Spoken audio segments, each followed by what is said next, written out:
Hello, and thanks for being here for making sense of it. Uh, this is our gift to you from the Glasser Institute for Choice Theory. And today we have the privilege of having Wendall Walker back with us.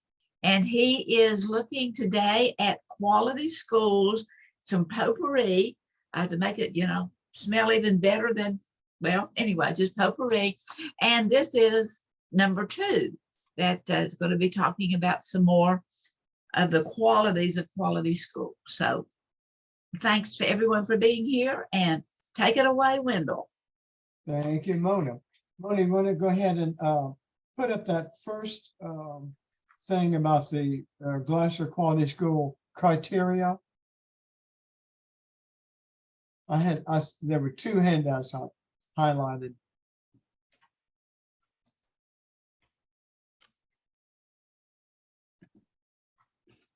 All right, it would be, that's the one I'll use just afterwards. I did want people to see the other one too.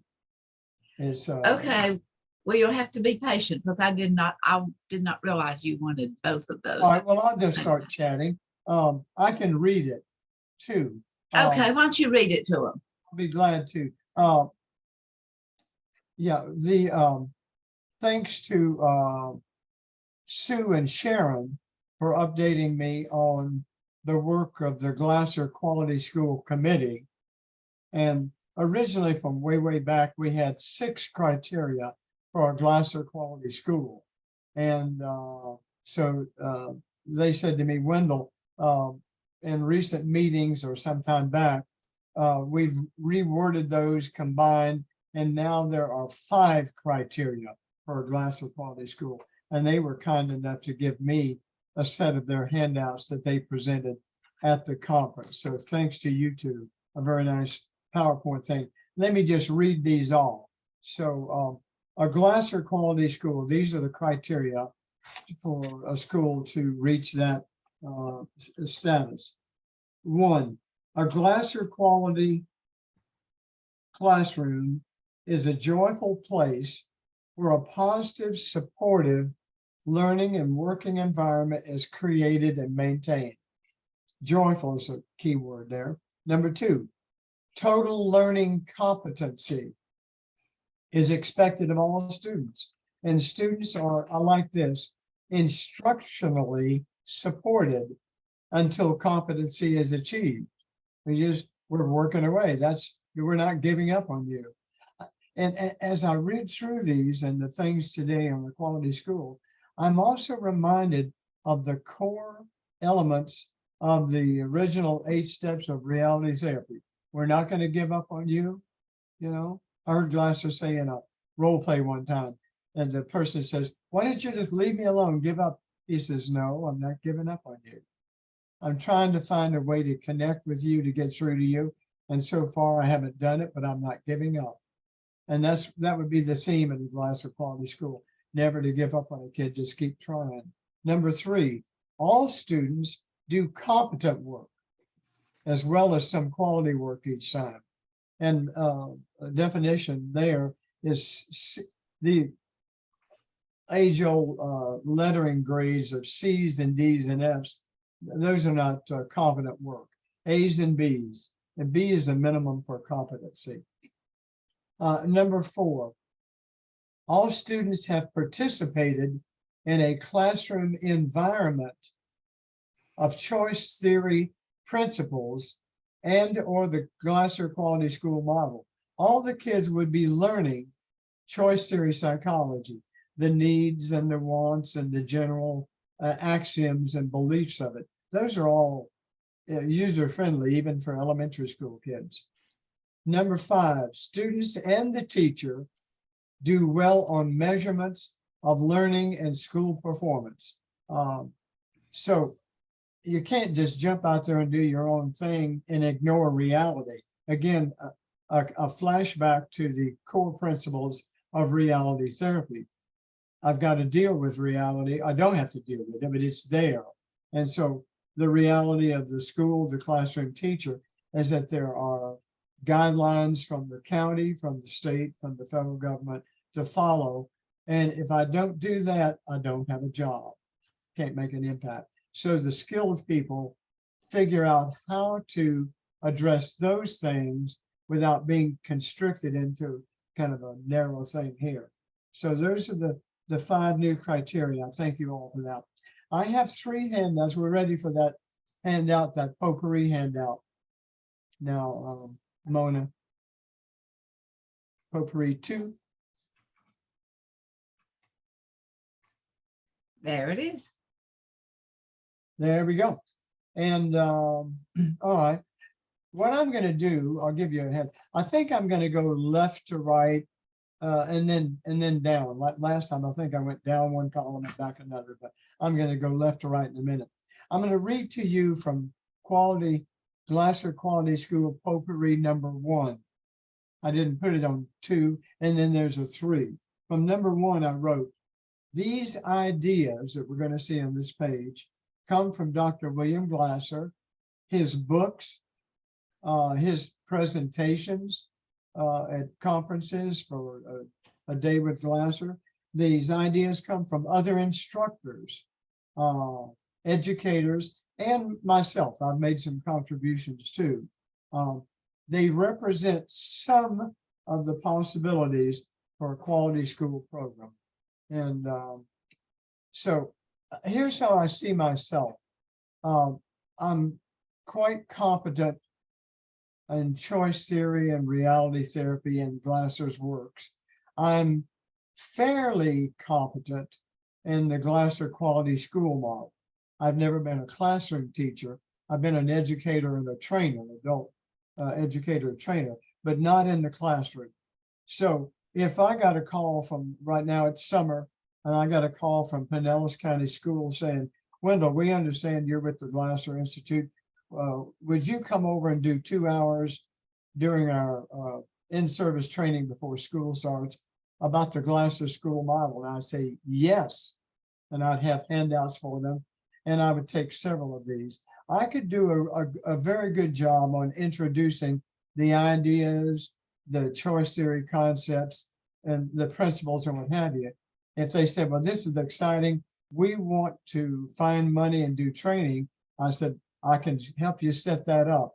Then I would find Sue, Sharon, any one of the major quality school people, Jim Mishler, to come in and do the training, and I would work with them on that. So that's where I would stand on that too. Okay, so let's go through this Glasser Quality School potpourri number 2.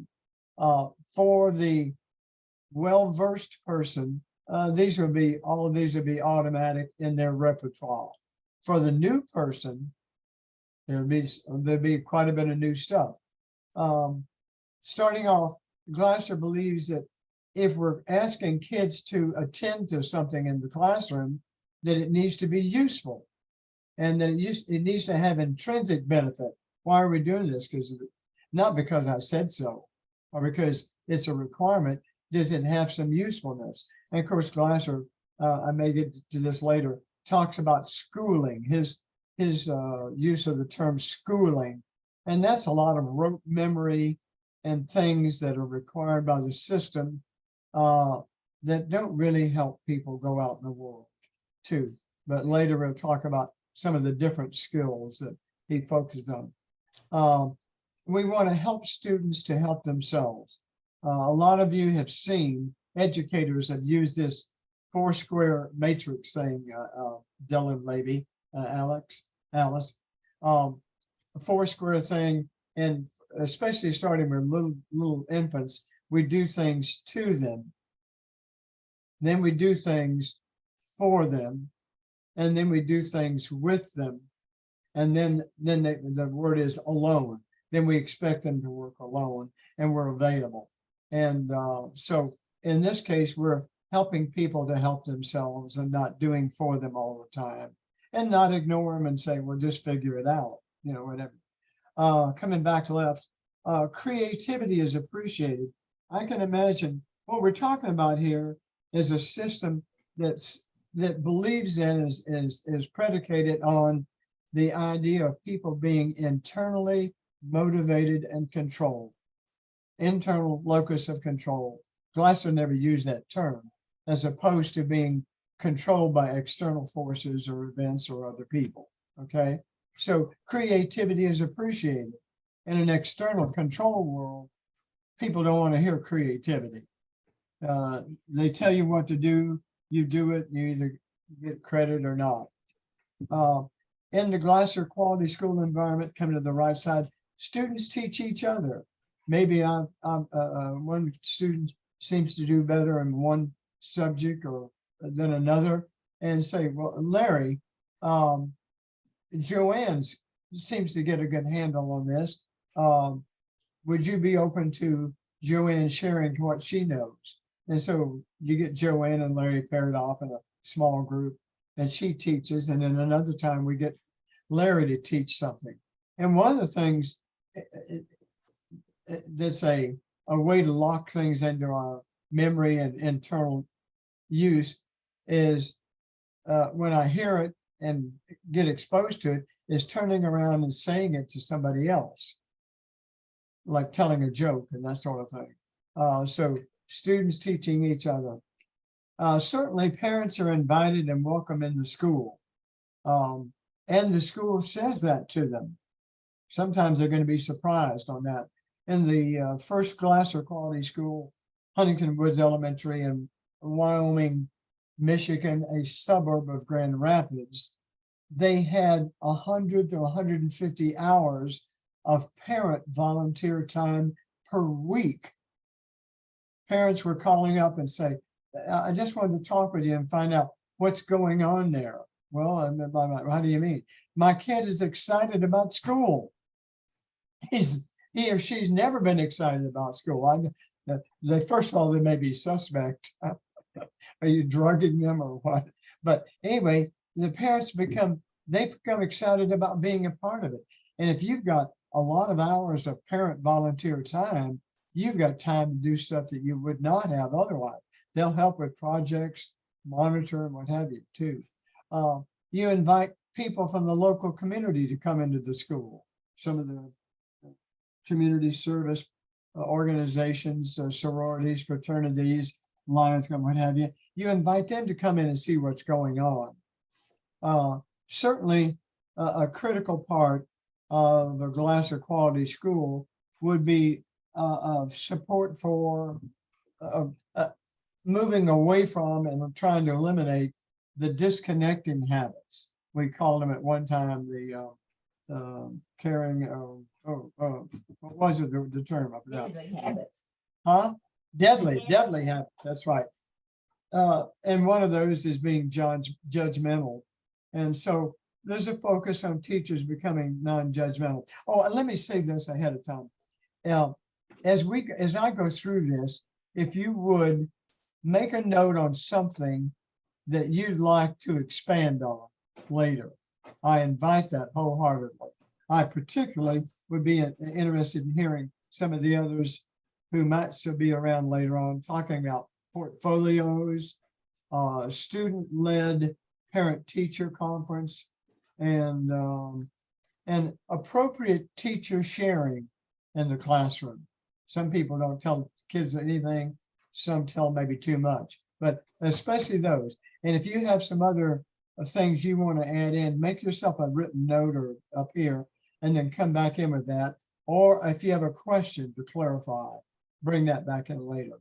So one of the things that I heard a long time ago, and it makes sense, even if I can't shift into being this person with all these caring, connecting habits, if I could just stop the things that I'm doing that aren't working, being judgmental, saying things, if I bite your tongue, count to 10, that sort of thing. If I could just stop that, things would start getting a little bit better. So that's a good start. Certainly learning relationship skills.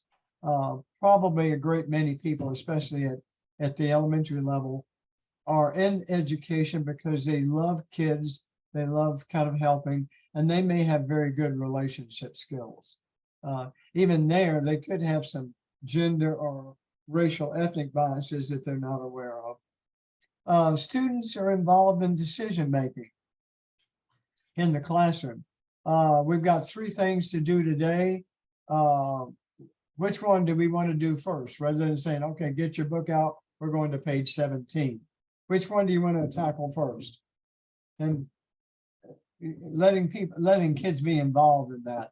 Well, if we're trying to prepare them for the world, learning to make decisions and judgment. Let me stop and go back for a second. I meant to give you this as a preface statement, an opening statement, and maybe an ending statement. Glasser said sometime way back that he thought that the Glasser quality school model, or the quality school model, could be the answer to almost all of our social ills in our society.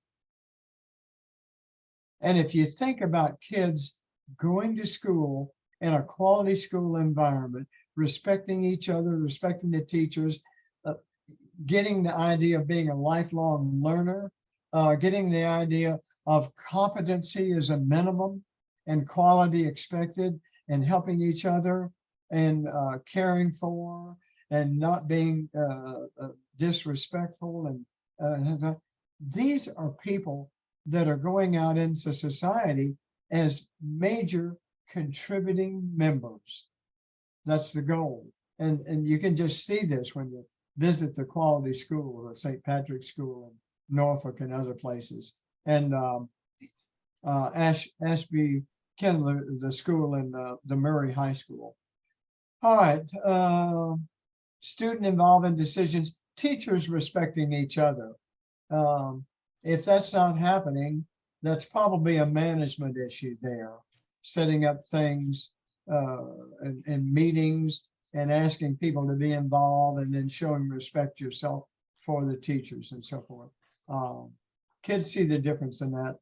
Operating within existing, I've got existing laws, existing educational program guidelines, requirements.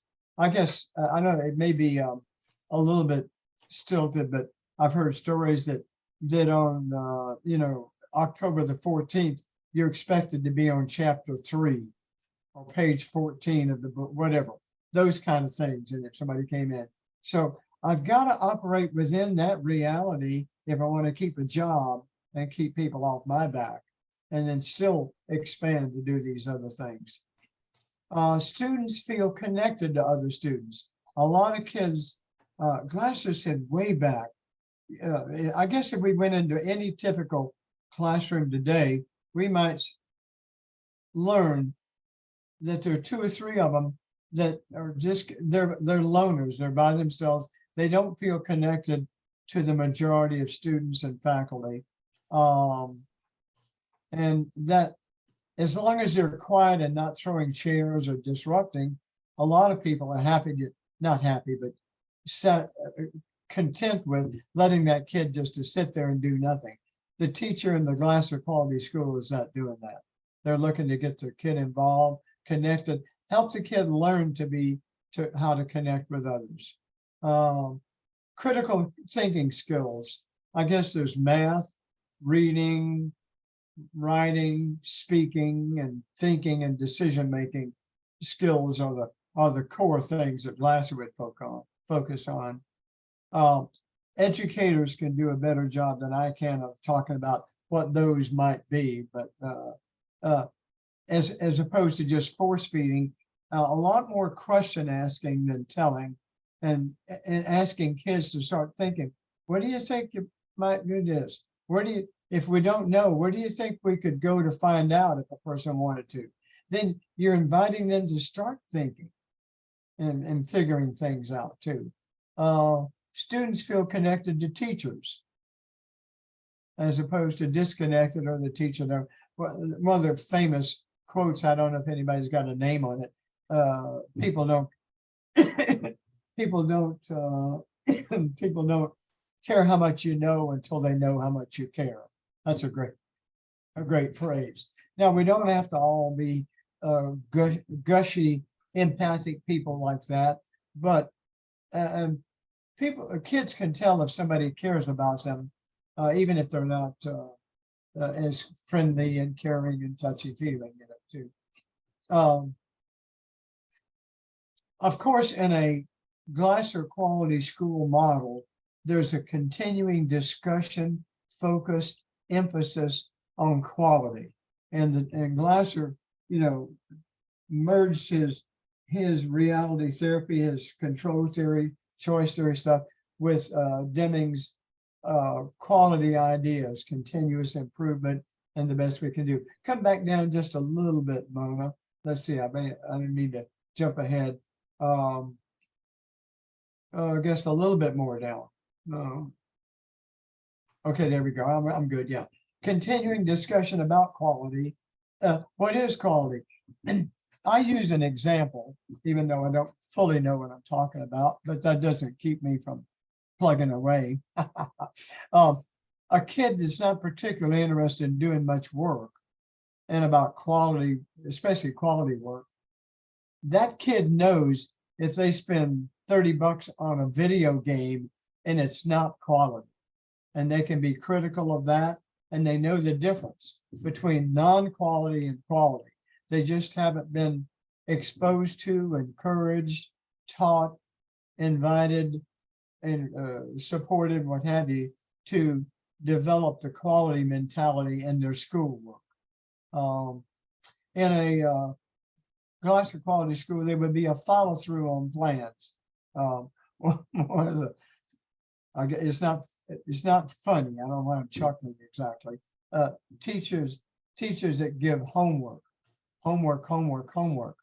and take it up, then may never look at it. And then one kid says to another, don't bother doing that. They don't look at it anyway. So you want to, anything that's going on, you make a plan, you want to follow through on that. You're teaching other people that when they make a commitment on something, that you're going to follow up. We focus on strengths and successes and not failures and sort of thing. A nice phrase is, well, you gave it a try. This time it didn't work out. Let's talk about, what worked and what didn't work, the not giving up on students, not giving up. I cannot remember this, maybe later, Mona, Sue, Sharon, Bill Glasser and Carlene in Cincinnati went into that alternative school where the graduation rate was just unbelievably terrible. And after a year had significant, they were there in the building week after week and teaching and modeling and doing stuff like that too. And not giving up, braving on through criticism and opposition and what have you. You just keep plugging away, not giving up. We're always identifying areas for improvement in a quality environment. I've made it the example a couple of times. If a particular automobile wins the J.D. Powers Automobile of the Year, Quality of the Year award, they don't make the same car next year, 2024. And you say to people, you can even say to kids, why would they why would they change a car that's number one? Well, somebody else is going to be making a better car. They understand that in those areas too. And so you're always looking to improve. And then one of the core elements that sets Bill Glasser, Dr. William Glasser, a reality therapy apart from others, is the focus on self-evaluation. So in a quality school setting, teachers model, they self-evaluate in their sessions with the principal and the annual goal planning and setting. They could model it in the classroom. I sometimes tell people, Wendell, how did your presentation go? How did your this go? And I say, well, I'm giving myself an A- or a B+. I didn't allow enough time for this. I had some good handouts. I had some good points here and there. So I did a good job. I did at least a competent job, but I didn't do the very best job. And this is what I would need to do next time for me to get myself an A or an A plus. And but you can model it. The tricky part in an external control environment is that people don't admit to shortcomings or less than stellar performance because somebody's willing to hurt them, to punish them, to criticize them, to penalize them, what have you. See, so you're inviting people to cover up self-evaluation on things that they did not do well at. In a quality environment, at home, in school, at work, the employee, the student, the child would come to the parent, the teacher, the boss, and say, I need to talk with you, boss. Yeah, what is it? You're probably going to get a call from ABC, yada, yada.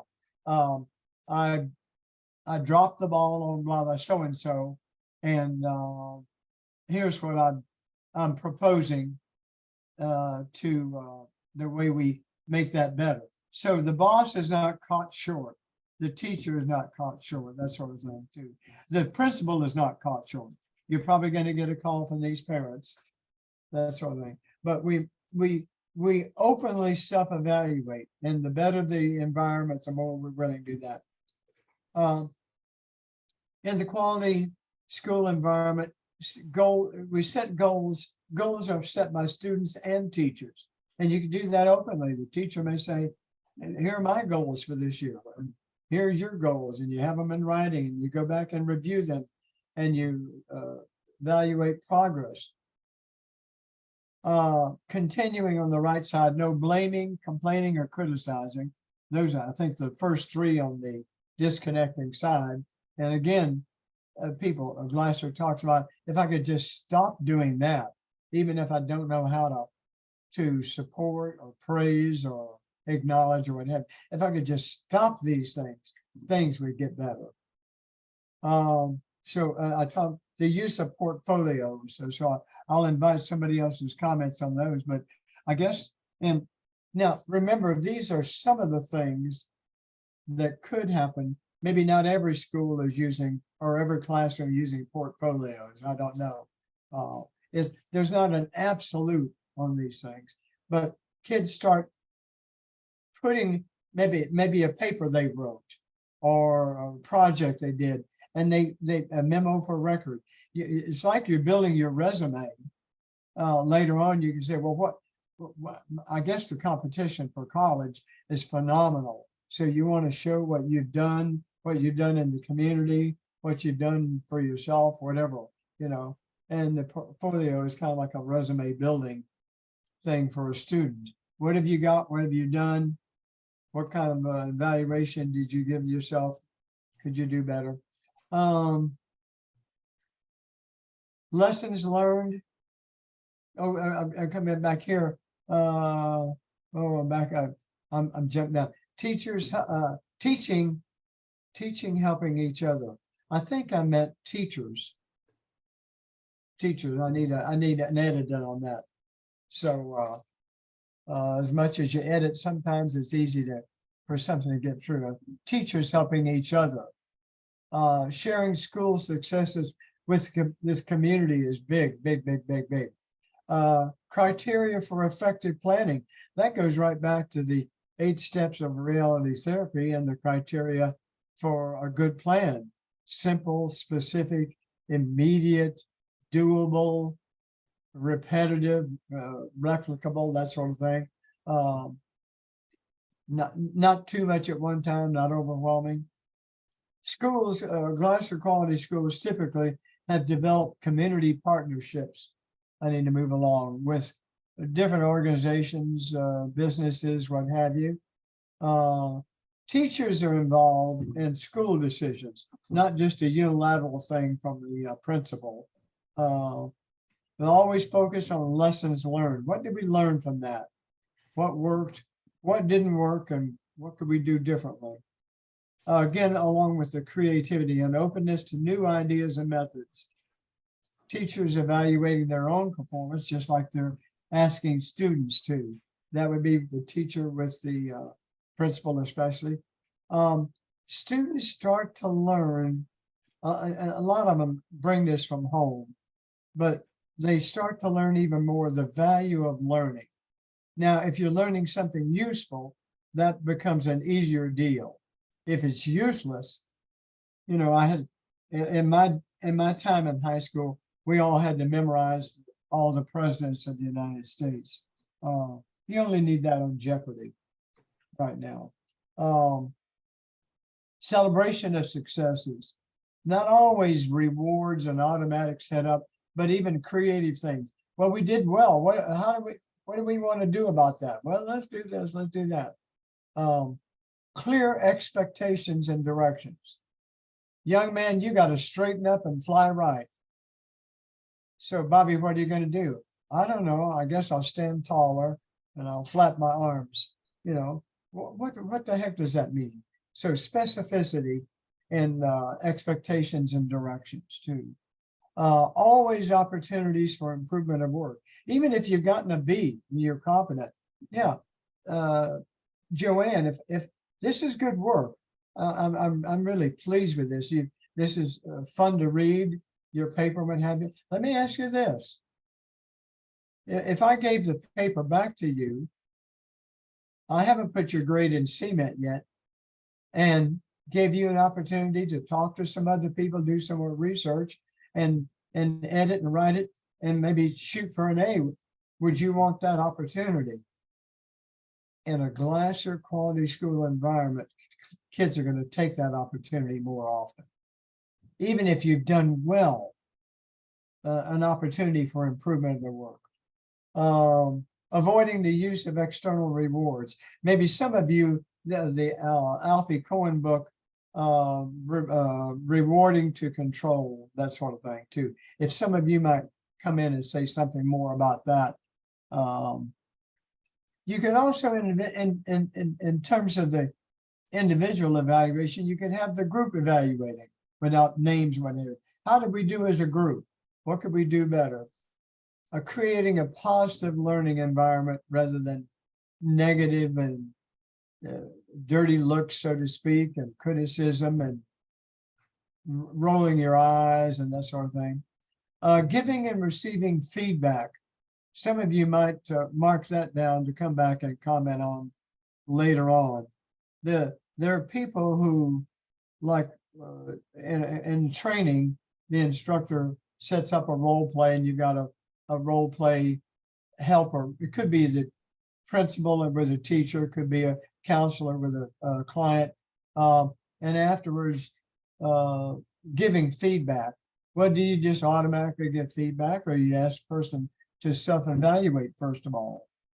A couple of you saw at our conference recently, there was a person who had made a statement a number of times, would you like some feedback? and a couple of people modeled for the rest of us, not right now, thank you. And so it was an interesting thing. Criteria for judging quality. They're coming right from discipline, from Deming. Components of quality and criteria for something being quality. Including parents in the student learning.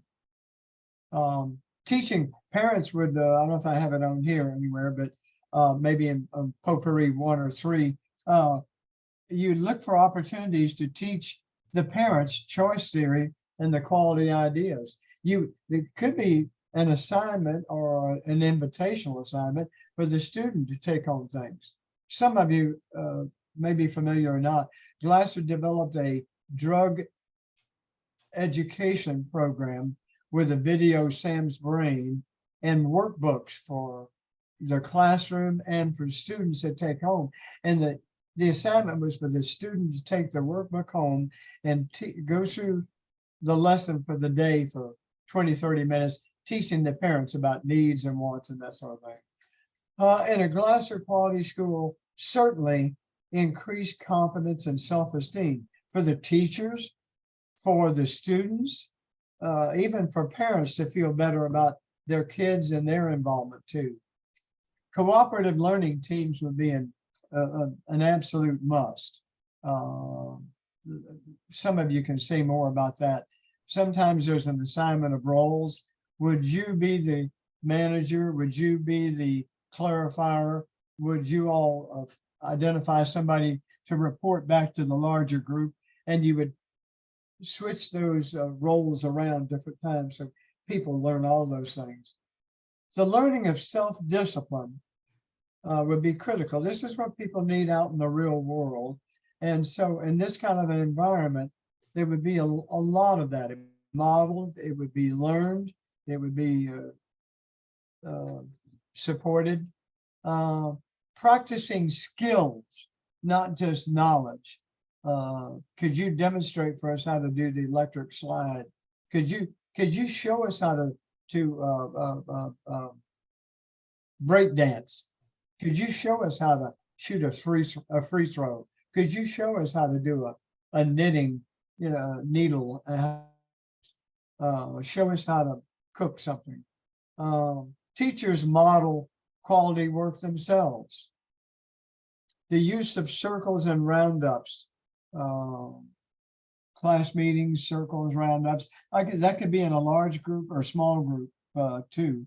In the race relations seminars I did in the Air Force, they set us up with rows of tables and chairs when we first kicked off in the summer of 1972.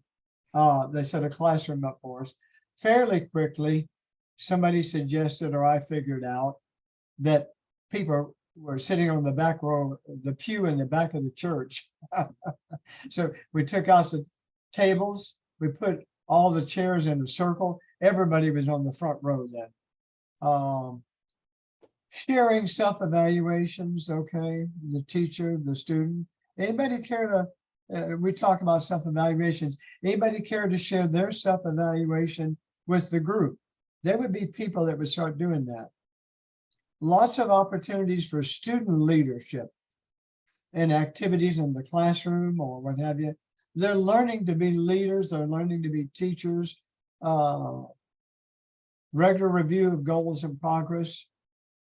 Greeting students as they arrive at school. One of Glasser's saying, yeah, this kid never does anything right. I never, in the classroom. Well, what does he do outside the classroom? I don't know. I don't have anything to do with him out there. Well, maybe if you stood outside the classroom and shook his hand or extended it. Of course, now we say, maybe it's automatic at elementary schools. The principal, the teachers, the rotating group, they're out there greeting the kids as they get out of the car and off the bus. That's the start of the day for them. In general, brainstorming ideas for improvement. This is the other thing I ask you to think about, teachers sharing about themselves. Personal, there's things that you don't want people to know, particularly they're inappropriate, but then the kids also like to know that this teacher is another human being. Maybe they've got a dog, maybe their mother is sick, that sort of thing. And then kids start to learn, how's your mother doing? You model for them, hey, Bobby, how's your sister doing? Okay.